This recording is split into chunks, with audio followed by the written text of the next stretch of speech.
महोदय, ये सदन आज राजस्थान के अंदर एक बहुत बड़ी घटना जो लगातार घट रही है उस पर विचार कर रहा है। मैं अपनी बात कह रहा हूं अध्यक्ष महोदय, उसी समय इस जयपुर की राजधानी घाट की गुणी पर हजारों विद्यार्थी और बेरोजगार डॉक्टर किरोड़ीलाल मीणा की अगुवाई में धरना दिए बैठे हैं। मंत्री महोदय, मैंने आपका उत्तर सुना और आपने बचाव मुद्रा में आकर 2013-18 की सरकार में प्रश्न पत्र लीक का चर्चा की। देश के कई राज्यों की आपने बात कही। ये तो वो बात हो गई कि जुल्म कहीं भी हो जाए, अपराध कहीं भी हो जाए, मेरे यहाँ भी अपराध करेंगे, इसलिए सम्य है। अध्यक्ष महोदय, ये जो मामला है, 18 महीने में राजस्थान के अंदर 28 परीक्षा हुई, 1 करोड़ 30 लाख अभ्यर्थी उसमें बैठे और जिन्होंने 400 करोड़ रुपए सिर्फ परीक्षा का शुल्क दिया और उसमें से 16 पेपरों का अलग अलग परीक्षाओं में आउट हो जाना और उसके बाद मुख्यमंत्री जी का यह बयान आ जाना कि प्रश्न पत्र लीक होने के अंदर अधिकारी और मंत्री या नेता नहीं है। मैं समझता हूं अपने आप इसकी गंभीरता की बात अपने आप सामने दिखाई दे रही है। और इस बार तो हद हो गई, प्रश्न पत्र सोशल मीडिया में नहीं, चलती बस के अंदर 24 दिसंबर को आउट होता है और यही बस एसओजी जांच करती है। जब जांच में सामने आती है 21 तारीख और 22 तारीख को भी उसी टोल के नाके से निकलती है। एक प्रश्न पत्र आप रद्द करते हो सेकंड ग्रेड टीचर में और उससे 21 और 22 के 2 प्रश्न पत्रों पर आप बात नहीं करते। और मैं निवेदन करना चाहता हूं कि ये जो अभी जांच हुई है, इसमें कुछ किरदार फिर सामने आए, सुरेश बिश्नोई, सुरेश ढाका, भूपेंद्र सारण और भजन लाल। और ये भी एसओजी ने कह दिया कि अजमेर, जयपुर, जालौर में यह प्रश्न पत्र 10 लाख से 15 लाख में बिका। आज इस सोशल मीडिया की टेक्नोलॉजी ने कुछ राज उजागर कर दिए। ये जो सुरेश ढाका है, ये किस किस की फेसबुक चलाता है, किस किस से जुड़ा हुआ है, अगर इसकी जांच आप कर लें तो निश्चित तौर पर जो पूर्व उप मुख्यमंत्री कहते हैं कि असली किरदार को पकड़ा जाना चाहिए, उस बात पर वो बात सही साबित हो जाएगी। आज अध्यक्ष महोदय, हद तो तब हो गई जब जिस एंटी चीटिंग बिल के बात पर आपने भूपेंद्र सारण का मकान तोड़ा, उस किराएदार, उसका मकान का मालिक दूसरा था, उसने जब एसओजी को कहा कि मेरे को यह किराया नहीं दे रहा था, मैंने ऐतराज जब किया तब इसने मुझे मंत्रियों के, आईएएस लोगों के नाम लेकर धमकाए। मैं चाहूंगा आप जांच करवाए, आज मेरा भी कोई नाम लेता है, मेरे से लिंक है या नहीं है, उसने मेरा नाम क्यों लिया, इसकी भी जांच होनी चाहिए। और राजस्थान पत्रिका ने इस पेपर लीक होने पर जो सर्वे किया वो आपकी पोल खोल रहा है। राजस्थान पत्रिका के सर्वे ने कहा कि 87.8% बेरोजगारों ने परीक्षा में पेपर लीक होने की सरकार की कार्रवाई से हम संतुष्ट नहीं है। 88.5 ने कहा कि बार बार पेपर लीक होने पर सरकार परीक्षा का पैटर्न को बदले।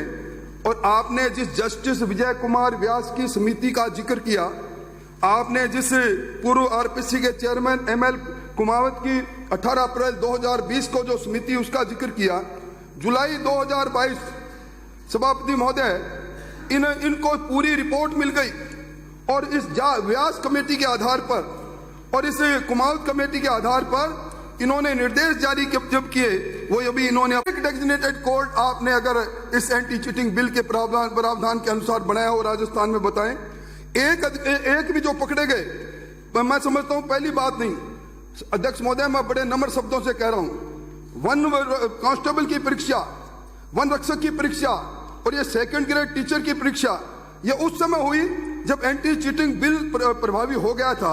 आपने कांस्टेबल की परीक्षा रद्द हुई, आपने खुद अपने उत्तर में कहा वन रक्षक की परीक्षा रद्द हुई। आपने उसमें एंटी चीटिंग बिल के आधार पर उन माफियों के मकानों को अटैच क्यों नहीं किया, उन पर जुर्माना आपने क्यों नहीं लगाया, डेजिग्नेटेड कोर्ट में उनके खिलाफ आपने वो क्यों नहीं किया चालान पेश। आप वही हैं, आपने अभी रीट की बात की छुपाई इससे।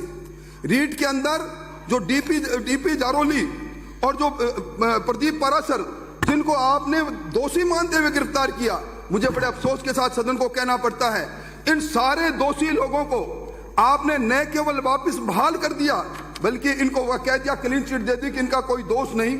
आप मुझे बता दें, डबल लॉक के अंदर से प्रश्न पत्र चोरी होता है और उसके बाद भी आप कहते हो कि कोई जिम्मेवार नहीं। ये कौन सी जादूगरी है, इस पर भी आपको निश्चित तौर पर करना चाहिए। और अध्यक्ष महोदय, मैं एक जुम्मारी से कहकर मेरी बात को समाप्त करूंगा। कांस्टेबल की परीक्षा 14 मई 2022 को आपने रद्द की। एंटी चीटिंग बिल इन्फोर्स था। एसओजी ने उदाराम के नाम के व्यक्ति से प्रश्न पत्र जब्त किया। एसओजी आगे नहीं बढ़ी क्योंकि एसओजी को यह प्रश्न पत्र सुरेश ढाका ने दिया और अब आपने उस उदाराम की संपत्ति जब्त की क्या? आपने उदाराम के मकान को तोड़ा क्या?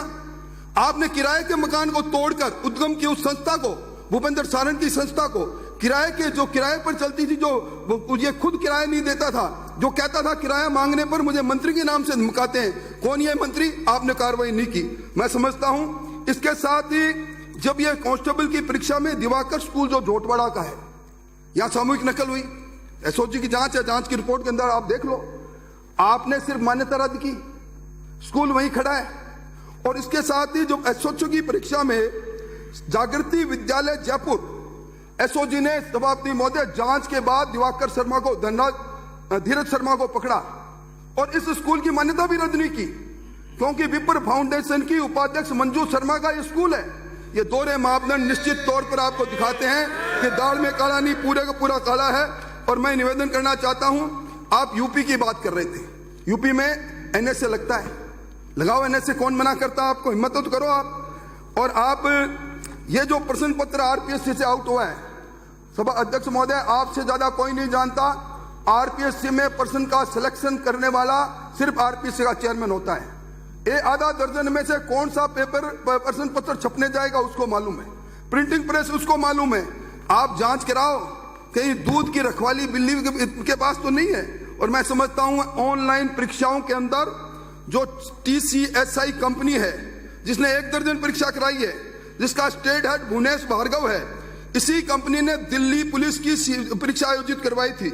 ओम कोठारी कॉलेज में एक सेंटर था, 226 अभ्यर्थी उसमें पास हुए, मामला सीबीआई के पास है। ये सुरेश ढाका टीसीएसआई कंपनी से इसका गठजोड़ है। विद्युत विभाग के टेक्निकल हेल्पर में एक सेंटर से 50 लोग पास हुए हैं।